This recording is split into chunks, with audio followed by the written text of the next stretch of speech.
ਅੱਜ ਆਪਾਂ dimensional analysis ਬਾਰੇ ਪੜਾਂਗੇ। ਡਿਮੈਂਸ਼ਨਲ ਫਾਰਮੂਲੇਜ਼ ਆਫ ਫਿਜ਼ੀਕਲ ਕੁਆਂਟੀਜ਼ ਕਿਵੇਂ ਲਿਖਣੇ ਆ ਇਹ ਪੜਾਂਗੇ। ਡਿਮੈਂਸ਼ਨਲ ਇਕੁਏਸ਼ਨਸ ਦੀ ਹੈਲਪ ਦੇ ਨਾਲ ਕਿਵੇਂ ਆਪਾਂ ਕਿਸੇ ਫਾਰਮੂਲੇ ਦੀ ਕਰੈਕਟਨੈਸ ਚੈੱਕ ਕਰ ਸਕਦੇ ਆ, ਕੰਸਿਸਟੈਂਸੀ ਚੈੱਕ ਕਰ ਸਕਦੇ ਆ, ਉਹ ਪੜਾਂਗੇ। ਤੇ ਡਿਮੈਂਸ਼ਨਲ ਐਨਾਲਿਸਿਸ ਦੇ ਨਾਲ ਕਿਵੇਂ ਆਪਾਂ ਨਵਾਂ ਫਾਰਮੂਲਾ ਬਣਾ ਸਕਦੇ ਆ ਕਿਸੇ ਵੀ ਐਕਸਪੈਰੀਮੈਂਟ ਵਾਸਤੇ, ਉਹ ਆਪਾਂ ਪੜਾਂਗੇ। ਸੋ ਸਭ ਤੋਂ ਪਹਿਲਾਂ ਸ਼ੁਰੂ ਕਰਦੇ ਹਾਂ ਕਿ ਡਿਮੈਂਸ਼ਨਲ ਫਾਰਮੂਲੇਜ਼, ਡਿਮੈਂਸ਼ਨਸ ਕੀ ਹੁੰਦੀਆਂ ਨੇ। ਜਿਵੇਂ ਕਿ ਆਪਾਂ ਪਿਛਲੇ ਲੈਕਚਰਸ ਦੇ ਵਿੱਚ ਪੜ੍ਹਿਆ ਸੀ ਕਿ ਸਾਡੇ ਕੋਲ ਜਿੰਨੀਆਂ ਵੀ ਮੈਜ਼ਰੇਬਲ ਕੁਆਂਟੀਟੀਜ਼ ਨੇ ਜਿਨ੍ਹਾਂ ਨੂੰ ਅਸੀਂ ਮੈਜ਼ਰ ਕਰ ਸਕਦੇ ਹਾਂ, ਮਿਣ ਸਕਦੇ ਹਾਂ, ਜਿਵੇਂ ਹੀਟ, ਜਿਵੇਂ ਟੈਂਪਰੇਚਰ, ਜਿਵੇਂ ਵਰਕ, ਜਿਵੇਂ force, distance, displacement, volume, area, everything whatever can be measurable are known as physical quantities। ਤੇ ਉਹਨਾਂ ਸਾਰੀਆਂ ਫਿਜ਼ੀਕਲ ਕੁਆਂਟੀਟੀਜ਼ ਵਾਸਤੇ ਅਸੀਂ 7 ਬੇਸਿਕ ਯੂਨਿਟਸ ਡਿਫਾਈਨ ਕੀਤੀਆਂ ਸੀ, ਜਿਨ੍ਹਾਂ ਦੇ ਵਿੱਚ ਸਭ ਤੋਂ ਪਹਿਲਾਂ ਅਸੀਂ ਮਾਸ ਪੜ੍ਹਿਆ ਸੀ। Mass, length, time, electric current, luminous intensity,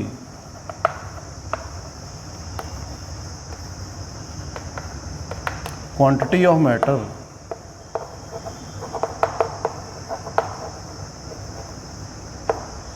thermodynamic temperature।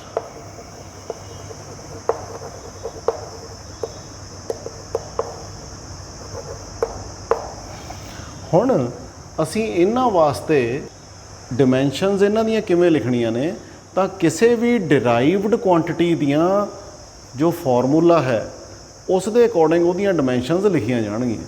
ਸੋ ਇਹਨਾਂ ਨੂੰ ਮਿਲ ਕੇ, ਇਸ ਬੇਸਿਕ ਯੂਨਿਟਸ ਨੂੰ ਮਿਲ ਕੇ ਹੀ ਸਾਡੇ ਕੋਲ ਡਿਰਾਈਵਡ ਕੁਆਂਟੀਟੀਜ਼ ਬਣਦੀਆਂ ਨੇ। ਤੇ ਇਹਨਾਂ ਦੇ ਡਿਮੈਂਸ਼ਨਲ ਫਾਰਮੂਲੇ ਤੋਂ ਮਿਲ ਕੇ, ਇਹਨਾਂ ਦੀਆਂ ਡਿਮੈਂਸ਼ਨਸ ਤੋਂ ਮਿਲ ਕੇ ਡਿਰਾਈਵਡ ਕੁਆਂਟੀਟੀਜ਼ ਦੀਆਂ ਡਿਮੈਂਸ਼ਨਲ ਫਾਰਮੂਲੇ ਲਿਖੇ ਜਾ ਸਕਦੇ ਹਨ। ਸੋ ਜਿਵੇਂ ਮਾਸ ਦਾ ਜੋ ਡਿਮੈਂਸ਼ਨਸ ਹੈ ਉਸ ਸਕੁਏਅਰ ਬ੍ਰੈਕਟਸ ਦੇ ਵਿੱਚ ਕੈਪੀਟਲ M ਲਿਖਾਂਗੇ। ਲੈਂਥ ਦੀਆਂ ਡਿਮੈਂਸ਼ਨਸ ਨੂੰ ਕੈਪੀਟਲ L ਦੇ ਨੂੰ ਸਕੁਏਅਰ ਬ੍ਰੈਕਟਸ ਦੇ ਵਿੱਚ ਲਿਖਾਂਗੇ।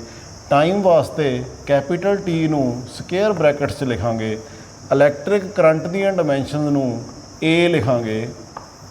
ਲਿਊਮੀਨਸ ਇੰਟੈਂਸਿਟੀ CD ਨੂੰ ਅਸੀਂ ਬ੍ਰੈਕਟਸ 'ਚ ਲਿਖਾਂਗੇ।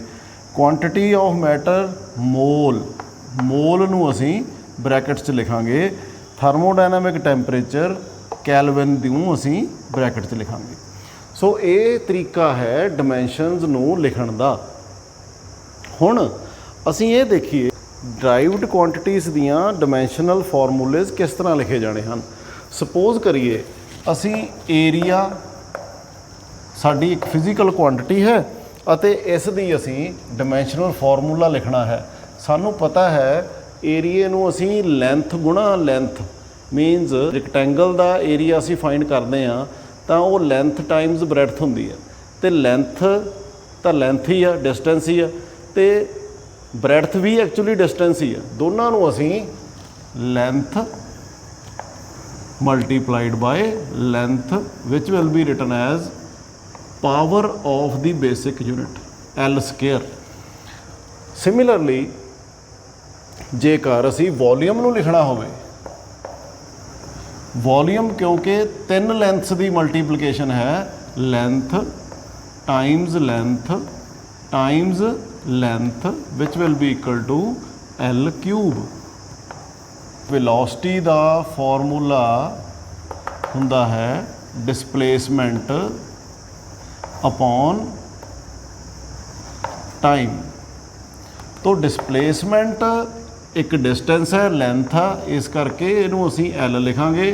टाइम T, सो इहदा डिमेंशनल फार्मूला बन गया LT-1 क्योंकि T उपर जाके -1 बन गया। इनू असी L1 भी लिख सकते हैं, पर आम तौर के उत्ते 1 असी नहीं लिखते। इसे तरह जेकर एक्सलरेशन की गल करिए तो एक्सलरेशन नू डिसप्लेसमेंट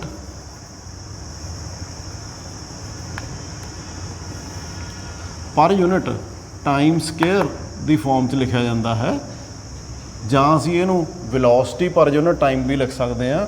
ਤੋ ਇਸ ਦਾ ਫਾਰਮੂਲਾ ਲਿਖਣ ਲਈ L T means time square, so LT minus 2 ਇਸ ਦਾ ਡਿਮੈਂਸ਼ਨਲ ਫਾਰਮੂਲਾ ਬਣ ਜਾਏਗਾ। ਹੁਣ ਅਸੀਂ ਫੋਰਸ ਦਾ ਡਿਮੈਂਸ਼ਨਲ ਫਾਰਮੂਲਾ ਲਿਖ ਕੇ ਦੇਖੀਏ। ਫੋਰਸ ਦਾ ਫਾਰਮੂਲਾ ਮਾਸ ਟਾਈਮਸ ਐਕਸਲਰੇਸ਼ਨ ਹੁੰਦਾ ਹੈ। ਮਾਸ ਵਾਸਤੇ m, ਐਕਸਲਰੇਸ਼ਨ ਦਾ ਫਾਰਮੂਲਾ ਅਸੀਂ ਹੁਣੇ ਡਰਾਈਵ ਕੀਤਾ ਹੈ LT minus 2। ਸੋ ਫੋਰਸ ਦਾ ਜੋ ਡਿਮੈਂਸ਼ਨਲ ਫਾਰਮੂਲਾ ਹੋਏਗਾ it will be MLT minus 2। ਇਸੇ ਤਰੀਕੇ ਨਾਲ ਜਿੰਨੀਆਂ ਵੀ ਫਿਜ਼ੀਕਲ ਕੁਆਂਟੀਟੀਜ਼ ਹਨ ਉਹਨਾਂ ਦਾ ਅਸੀਂ ਡਿਮੈਂਸ਼ਨਲ ਫਾਰਮੂਲਾ ਲਿਖ ਸਕਦੇ ਹਾਂ। NCERT ਦੇ ਅਪੈਂਡਿਕਸ A9 ਇਸ ਵਿੱਚ ਸਾਰੀਆਂ ਫਿਜ਼ੀਕਲ ਕੁਆਂਟੀਟੀਜ਼ ਦਾ ਡਿਮੈਂਸ਼ਨਲ ਫਾਰਮੂਲੇਜ਼ ਲਿਖ ਕੇ ਦੱਸੇ ਗਏ ਹਨ। ਤੁਸੀਂ ਇਹਨਾਂ ਨੂੰ ਪੜ੍ਹੋ ਅਤੇ ਇਹਨਾਂ ਨੂੰ ਯਾਦ ਕਰਨ ਦੀ ਕੋਸ਼ਿਸ਼ ਕਰੋ। So it is at page number 214 up to 218 ਤੋਂ ਸਾਰੀਆਂ ਫਿਜ਼ੀਕਲ ਕੁਆਂਟੀਟੀਜ਼ ਦਾ ਡਿਮੈਂਸ਼ਨਲ ਫਾਰਮੂਲੇਜ਼ ਵਿਦ ਇੱਥੇ ਦਿੱਤੇ ਗਏ ਹਨ, ਤਾਂ ਤੁਸੀਂ ਇੱਥੋਂ ਪੜ੍ਹ ਸਕਦੇ ਹੋ। ਆਓ ਹੁਣ ਦੇਖੀਏ ਕਿ ਡਿਮੈਂਸ਼ਨਲ ਫਾਰਮੂਲੇਜ਼ ਦੀਆਂ ਐਪਲੀਕੇਸ਼ਨਸ ਕੀ ਹਨ, ਕਿ ਅਸੀਂ ਇਹਨਾਂ ਫਾਰਮੂਲੇਜ਼ ਨੂੰ ਕਿੱਥੇ ਕਿੱਥੇ ਯੂਜ਼ ਕਰਦੇ ਹਾਂ। Applications of dimensional formulas। सब तो पहला checking the consistency or correctness of a physical relation। ਕਿਸੇ ਫਾਰਮੂਲੇ ਦੀ ਕਰੈਕਟਨੈਸ ਚੈੱਕ ਕਰ ਸਕਦੇ ਹਾਂ। ਸਪੋਜ਼ ਕਰੀਏ ਕਿਸੇ ਸਾਇੰਟਿਸਟ ਨੇ ਕੋਈ ਫਾਰਮੂਲਾ ਦਿੱਤਾ ਤਾਂ ਉਸ ਫਾਰਮੂਲੇ ਦੀ ਚੈਕਿੰਗ ਡਿਮੈਂਸ਼ਨਲ ਐਨਾਲਿਸਿਸ ਦੇ ਨਾਲ ਕਰ ਸਕਦੀਆਂ ਹਨ। ਜੇਕਰ ਕੋਈ ਫਾਰਮੂਲਾ ਡਿਮੈਂਸ਼ਨਲ ਐਨਾਲਿਸਿਸ ਦੇ ਰੂਪ ਦੇ ਵਿੱਚ ਕਰੈਕਟ ਨਾ ਹੋਵੇ ਤਾਂ ਉਹ ਫਾਰਮੂਲਾ ਗਲਤ ਹੋਵੇਗਾ। ਪਰ ਇਸ ਦਾ ਮਤਲਬ ਇਹ ਵੀ ਨਹੀਂ ਹੈ ਕਿ ਜੇਕਰ ਕੋਈ ਫਾਰਮੂਲਾ ਡਿਮੈਂਸ਼ਨਲ ਐਨਾਲਿਸਿਸ ਦੇ ਰਾਹੀਂ ਸਹੀ ਸਿੱਧ ਕੀਤਾ ਜਾਵੇ ਤੇ ਉਹ ਸਹੀ ਹੀ ਹੋਵੇਗਾ। ਪਰ ਜਿਸ ਫਾਰਮੂਲੇ ਦੀਆਂ ਡਿਮੈਂਸ਼ਨਲ ਐਨਾਲਿਸਿਸ ਦੇ ਅਕੋਰਡਿੰਗ ਕਰੈਕਟਨੈਸ ਸਹੀ ਨਾ ਆਵੇ ਤਾਂ ਉਹ ਗਲਤ ਹੀ ਹੋਵੇਗਾ। ਭਾਵ ਇਹ ਕਿਸੇ ਫਾਰਮੂਲੇ ਨੂੰ ਗਲਤ ਪ੍ਰੂਵ ਕਰਨ ਦੇ ਲਈ ਯੂਜ਼ ਕੀਤਾ ਜਾ ਸਕਦਾ ਹੈ। ਸਪੋਜ਼ ਕਰੀਏ ਕਿ ਅਸੀਂ ਕਿਸੇ ਫਾਰਮੂਲੇ ਨੂੰ ਚੈੱਕ ਕਰਨਾ ਹੈ। ਮੇਰੇ ਕੋਲ ਇਹ ਫਾਰਮੂਲਾ ਹੈ half mv square equal to mgh। ਇਸ ਫਾਰਮੂਲੇ ਨੂੰ ਚੈੱਕ ਕਰਨ ਦੇ ਲਈ ਅਸੀਂ principle of homogeneity of dimensions use ਕਰਾਂਗੇ। Principle of homogeneity of dimensions ਕੀ ਹੈ ਕਿ ਲਾਈਕ ਕੁਆਂਟੀਟੀਜ਼ ਨੂੰ ਹੀ ਲਾਈਕ ਕੁਆਂਟੀਟੀਜ਼ ਨਾਲ ਐਡ ਅਪ ਕੀਤਾ ਜਾ ਸਕਦਾ ਹੈ ਜਾਂ ਸਬਟਰੈਕਟ ਕੀਤਾ ਜਾ ਸਕਦਾ ਹੈ। ਜਿਵੇਂ ਲੈਂਥ ਨੂੰ ਲੈਂਥ ਦੇ ਵਿੱਚ ਹੀ ਜੋੜਿਆ ਜਾ ਸਕਦਾ ਹੈ, ਟਾਈਮ ਨੂੰ ਟਾਈਮ ਦੇ ਵਿੱਚ ਹੀ ਜੋੜਿਆ ਜਾਂ ਘਟਾਇਆ ਜਾ ਸਕਦਾ ਹੈ, ਏਰੀਆ ਨੂੰ ਏਰੀਆ ਦੇ ਨਾਲ ਹੀ ਘਟਾਇਆ ਜਾਂ ਜੋੜਿਆ ਜਾ ਸਕਦਾ ਹੈ।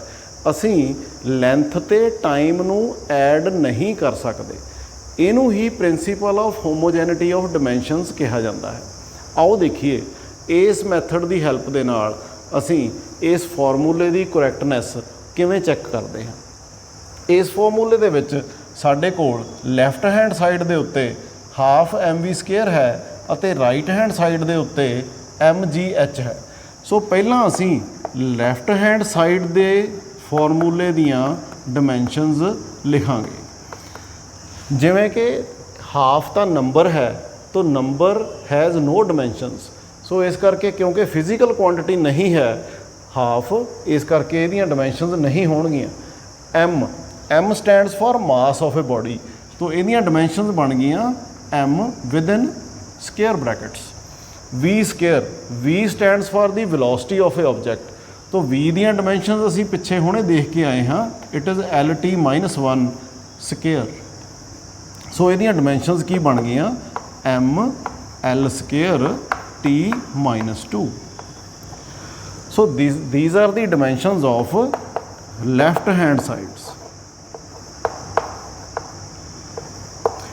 ਇਸੇ ਤਰ੍ਹਾਂ ਹੁਣ ਅਸੀਂ ਰਾਈਟ ਹੈਂਡ ਸਾਈਡ ਫਾਰਮੂਲੇ ਦੀਆਂ ਡਾਇਮੈਂਸ਼ਨਸ ਦੇਖਾਂਗੇ। ਰਾਈਟ ਹੈਂਡ ਸਾਈਡ ਸਾਡੇ ਕੋਲ mgh ਹੈ, ਇਸ ਦੀਆਂ ਡਾਇਮੈਂਸ਼ਨਸ ਆਉਣਗੀਆਂ m which stands for mass, g is acceleration due to gravity, so because it is acceleration, so it is LT-2, h is height, height is also a length, so l। so formula ਸਾਡੇ ਕੋਲੇ ਬਣ ਗਿਆ m l, l ਇੱਕ ਇੱਥੇ ਆ ਇੱਕ ਇੱਥੇ ਆ, so if bases are same powers are added, so l square t-2।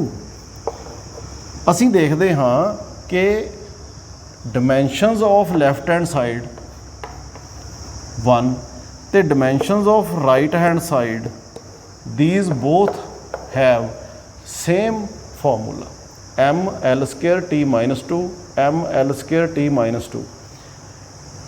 this confirms our relation that this is a correct equation। ਇਸੇ ਤਰੀਕੇ ਨਾਲ ਅਸੀਂ ਹੋਰ ਵੀ ਫਾਰਮੂਲਾਸ ਨੂੰ ਚੈੱਕ ਕਰ ਸਕਦੇ ਹਾਂ, ਜਿਵੇਂ ਸਾਡੇ ਕੋਲ ਕਾਈਨਾਮੈਟਿਕਸ ਦਾ ਇੱਕ ਫਾਰਮੂਲਾ ਹੈ v = u + at। ਆਓ ਇਸ ਦੀ ਡਿਮੈਂਸ਼ਨਲ ਕੰਸਿਸਟੈਂਸੀ ਚੈੱਕ ਕਰੀਏ। ਡਿਮੈਂਸ਼ਨਲ ਕੰਸਿਸਟੈਂਸੀ ਚੈੱਕ ਕਰਨ ਦੇ ਲਈ ਲੈਫਟ ਹੈਂਡ ਸਾਈਡ ਦੀਆਂ ਡਿਮੈਂਸ਼ਨਸ ਲਿਖਾਂਗੇ, which is final velocity. So velocity has dimensions LT-1, which forms our equation number 1। now take up right hand side equation which is equal to u + at। u ਦੀਆਂ dimensions initial velocity LT-1 plus acceleration LT-2 into time t। आओ ਇਹਨੂੰ solve ਕਰੀਏ। LT-1 plus l t-2 + 1। ਬੇਟੇ ਜੇਕਰ base same ਹੋਵੇ ਤਾਂ powers add ਹੁੰਦੀਆਂ, ਇੱਥੇ t ਦੀ ਪਾਵਰ 1 ਆ, ਇੱਥੇ -2, ਸੋ -2 + 1। ਸੋ ਇਹ ਸਾਡੇ ਕੋਲੇ ਆ ਗਿਆ LT-1 plus LT-1, which in turn is equal to 2 times LT-1। 2 जो है it is not a physical quantity, so the dimensions of right hand side are LT-1, which forms our equation number 2। ਹੁਣ ਅਸੀਂ ਦੇਖੀਏ equation number 1 ਤੇ 2 same ਆਈਆਂ ਨੇ as far as the dimensional formula is concerned। this formula is correct to the dimensional formula। तो dimensional analysis ਦੇ ਨਾਲ ਅਸੀਂ ਕਿਸੇ ਵੀ ਫਾਰਮੂਲੇ ਦੀ correctness ਚੈੱਕ ਕਰ ਸਕਦੇ ਹਾਂ। ਹੁਣ dimensional analysis ਦੀ ਸੈਕੰਡ ਐਪਲੀਕੇਸ਼ਨ ਨੂੰ ਕਰੀਏ।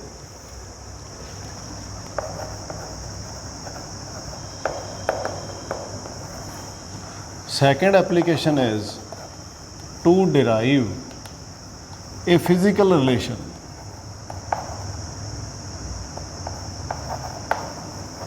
ਭਾਵ ਕੁਝ ਸੈਟ ਆਫ ਆਬਜ਼ਰਵੇਸ਼ਨਸ ਦੇ ਬੇਸਿਸ ਦੇ ਉੱਤੇ ਕੋਈ ਨਵਾਂ ਫਾਰਮੂਲਾ ਬਣਾਉਣਾ ਹੋਵੇ।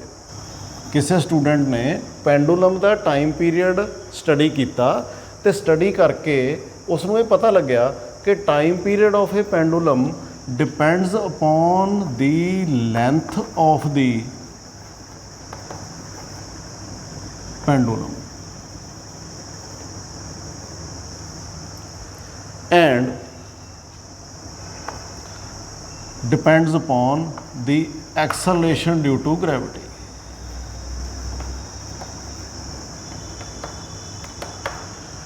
ਭਾਵ ਇੱਕ ਸਟੂਡੈਂਟ ਨੇ ਪੈਂਡੂਲਮ ਦਾ ਪ੍ਰੈਕਟੀਕਲ ਕੀਤਾ ਟਾਈਮ ਪੀਰੀਅਡ ਫਾਈਂਡ ਕਰਨ ਦੇ ਲਈ, ਤਾਂ ਉਸ ਨੂੰ ਇਹ ਪਤਾ ਲੱਗਿਆ ਕਿ ਪੈਂਡੂਲਮ ਦਾ ਟਾਈਮ ਪੀਰੀਅਡ ਪੈਂਡੂਲਮ ਦੀ ਲੈਂਥ ਤੇ ਡਿਪੈਂਡ ਕਰਦਾ ਹੈ ਅਤੇ ਐਕਸਲੇਸ਼ਨ ਡਿਊ ਟੂ ਗ੍ਰੈਵਿਟੀ ਉਸ ਪਲੇਸ ਦੇ ਉੱਤੇ ਜਿੰਨੀ ਹੈ ਉਹ ਤੇ ਡਿਪੈਂਡ ਕਰਦਾ।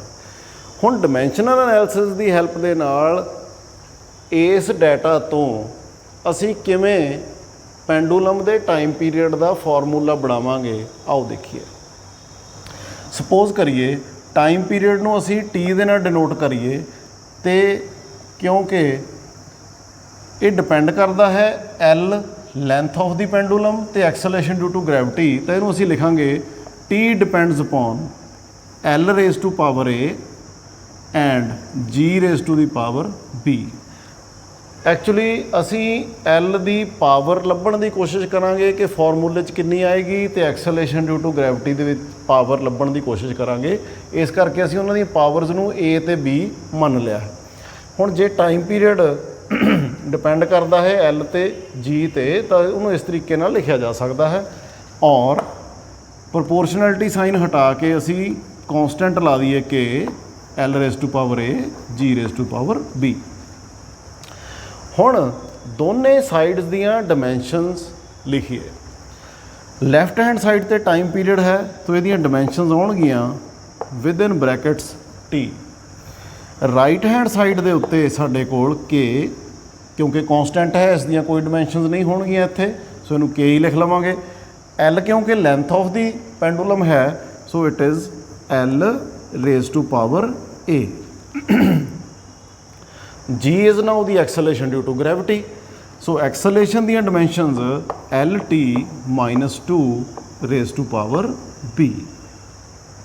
ਭਾਵ ਅਸੀਂ ਜਿਹੜੀਆਂ ਫਿਜ਼ੀਕਲ ਕੁਆਂਟੀਟੀਜ਼ ਤੇ ਟਾਈਮ ਪੀਰੀਅਡ ਦੀ ਡਿਪੈਂਡੈਂਸ ਹੈ ਉਹਨਾਂ ਦੀਆਂ ਡਿਮੈਂਸ਼ਨਲਸ ਫਾਰਮੂਲਾ ਲਿਖਿਆ, ਤੇ ਪਾਵਰਸ ਜਿਹੜੀਆਂ ਅਸੀਂ ਮੰਨੀਆਂ ਸੀ ਉਹ ਅਸੀਂ ਲਿਖ ਲਈਏ। ਹੁਣ ਇਹਨੂੰ ਲਿਖ ਲਈਏ M0 L0 T raise to power 1। Mass, length ਤੇ ਟਾਈਮ, ਕਿਉਂਕਿ ਇੱਥੇ ਮਾਸ ਤੇ ਲੈਂਥ ਮਿਸਿੰਗ ਨੇ, ਇਸ ਕਰਕੇ ਇਹਨਾਂ ਦੀ ਪਾਵਰਸ ਅਸੀਂ 0 ਲਿਖ ਲਈ। ਸੋ ਕੇ ਇਹਨੂੰ ਵੀ ਇਸੇ ਤਰ੍ਹਾਂ M0 L ਕਿਉਂਕਿ ਹੈ ਇਸ ਕਰਕੇ L T0 raise to power A। ਇਸੇ ਤਰੀਕੇ ਨਾਲ M0 L1 T minus 2 raise to power B। ਅਗਲਾ ਸਟੈਪ ਕਿ ਇੱਧਰਲੇ ਪਾਸੇ M ਦੀਆਂ ਡਿਮੈਂਸ਼ਨਸ L ਦੀਆਂ ਤੇ T ਦੀਆਂ ਅਲੱਗ-ਅਲੱਗ ਕਰਕੇ ਲਿਖੀਏ। M ਇੱਥੇ 0 ਹੈ, ਇਸ ਕਰਕੇ 0। L ਦੀਆਂ ਇੱਥੇ 1 ਹੈ, ਤਾਂ 1 ਦੀ ਪਾਵਰ A ਆ, ਤਾਂ ਇਹ ਹੋ ਗਿਆ A। ਇੱਥੇ L ਦੀ 1 ਆ, ਰੇਜ਼ ਟੂ ਪਾਵਰ B ਆ, ਇਸ ਲਈ A ਪਲੱਸ B। ਇਸੇ ਤਰ੍ਹਾਂ T ਦੀਆਂ ਪਾਵਰਸ ਇੱਥੇ 0 ਮਾਈਨਸ 2B, ਕਿਉਂਕਿ ਇੱਥੇ 2 ਸੀ ਇੱਥੇ B, ਸੋ ਮਲਟੀਪਲਾਈ ਕੀਤਾ ਮਾਈਨਸ 2B, ਸੋ T ਮਾਈਨਸ 2B। ਅੱਗੇ ਲੈਫਟ ਹੈਂਡ ਸਾਈਡ ਦੀਆਂ ਜੋ ਡਿਮੈਂਸ਼ਨਸ ਨੇ ਉਹ ਸਾਡੇ ਕੋਲੇ M0 L0 T1। ਹੁਣ comparing the dimensions of left hand side to the right hand side. Left hand side ਦੇ ਉੱਤੇ M ਦੀਆਂ ਡਿਮੈਂਸ਼ਨਸ 0, ਰਾਈਟ ਹੈਂਡਸ 'ਤੇ ਵੀ 0, ਇਸ ਲਈ ਇੱਥੋਂ ਇਹਦਾ ਸਾਨੂੰ ਕੋਈ ਫਾਇਦਾ ਨਹੀਂ ਲਿਖਣ ਦਾ, ਕਿਉਂਕਿ ਦੋਨੇ ਪਾਸੇ 0 ਤਾਂ 0 ਇਕੁਅਲ 0, ਸੋ ਇਹਦਾ ਕੋਈ ਫਾਇਦਾ ਨਹੀਂ ਹੋਏਗਾ। L ਦੀਆਂ ਪਾਵਰਸ ਦੇਖੀਏ, ਇੱਧਰ 0 ਹੈ,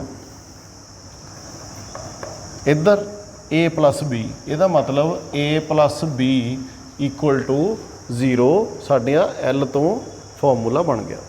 ਨਾਓ comparing the dimensions of T also 1 equals minus 2B, 1 equals minus 2B। ਹੁਣ ਸਾਡੇ ਕੋਲ ਇਹ ਦੋ ਇਕੁਏਸ਼ਨਸ ਬਣ ਗਈਆਂ by comparing the dimensions of left hand side and right hand side. ਇਹਨਾਂ ਤੋਂ ਅਸੀਂ ਹੁਣ A ਤੇ B ਦੀਆਂ ਵੈਲਿਊਜ਼ ਫਾਈਂਡ ਕਰਾਂਗੇ। ਸੈਕਿੰਡ ਨੰਬਰ ਇਕੁਏਸ਼ਨ ਤੋਂ B ਦੀ ਵੈਲਿਊ ਸਾਡੇ ਕੋਲੇ -1/2 ਆ ਜਾਂਦੀ ਹੈ, ਕਿਉਂਕਿ 2 ਨੂੰ ਅਸੀਂ ਇੱਧਰ ਲੈ ਕੇ ਜਾਵਾਂਗੇ। ਤਾਂ ਇਸੇ ਤਰ੍ਹਾਂ ਇਹ ਵੈਲਿਊ A1 ਦੇ ਵਿੱਚ ਪੁੱਟ ਕਰੀਏ, A plus B equal to 0 ਸੀ, ਤਾਂ A -1/2 ਇਕੁਅਲ ਟੂ 0। और a equal to 1/2। So a ਦੀ ਵੈਲਿਊ 1/2 ਆ ਗਈ, b ਦੀ ਵੈਲਿਊ -1/2। ਇਹਨਾਂ ਦੋਨਾਂ ਵੈਲਿਊਜ਼ ਦੀ ਹੈਲਪ ਦੇ ਨਾਲ ਅਸੀਂ ਹੁਣ ਜਿਹੜਾ ਫਾਰਮੂਲਾ ਇੱਥੇ ਮੰਨਿਆ ਸੀ t equals k l raised power a g raised power b ਇੱਥੇ ਵੈਲਿਊਜ਼ ਪੁੱਟ ਕਰਾਂਗੇ ਤਾਂ ਸਾਡੇ ਕੋਲੇ ਕੀ ਫਾਰਮੂਲਾ ਬਣਦਾ ਹੈ t equals k l raised to the power a means 1/2 and g raised to the power b which is -1/2। ਸੋ ਇਹਨੂੰ ਰੀਅਰੇਂਜ ਕਰਕੇ ਲਿਖੀਏ ਕਿ l ਦੀ ਪਾਵਰ 1/2 ਬਟੇ g ਦੀ ਪਾਵਰ 1/2, ਜਿਹਨੂੰ ਅਸੀਂ ਲਿਖ ਸਕਦੇ ਹਾਂ l/g ਅੰਡਰ ਦੀ ਰੂਟ। ਸੋ ਸਾਡੇ ਕੋਲ ਜੋ time period of A simple pendulum ਹੈ ਉਸ ਦਾ ਜੋ ਫਾਰਮੂਲਾ ਹੈ ਉਹ ਬਣ ਗਿਆ t equals k l/g under the root. ਉਸ ਤੋਂ ਬਾਅਦ ਐਕਸਪੈਰੀਮੈਂਟਲੀ ਸਾਨੂੰ ਪਤਾ ਹੈ it is found that k is 2 pi. So formula exact formula is 2 pi l/g under the root. So in this way we can derive a physical relation if we know its dependence over the other physical quantities। ਸੋ ਇਸੇ ਤਰੀਕੇ ਦੇ ਨਾਲ ਬੇਟੇ ਤੁਹਾਡੀ book ਦੀ exercise ਦੇ ਵਿੱਚ ਇਸ formulas ਦੇ ਨਾਲ ਸੰਬੰਧਿਤ ਕਈ ਕੁਐਸਚਨਸ ਦਿੱਤੇ ਹੋਏ ਨੇ। ਮੈਨੂੰ ਉਮੀਦ ਆ ਤੁਸੀਂ ਉਹ ਜ਼ਰੂਰ ਟਰਾਈ ਕਰੋਗੇ ਅਤੇ ਤੁਹਾਨੂੰ ਇਸ ਲੈਕਚਰ ਤੋਂ ਮੈਨੂੰ ਉਮੀਦ ਆ ਬਹੁਤ ਫਾਇਦਾ ਹੋਇਆ ਹੋਵੇਗਾ। Thank you very much.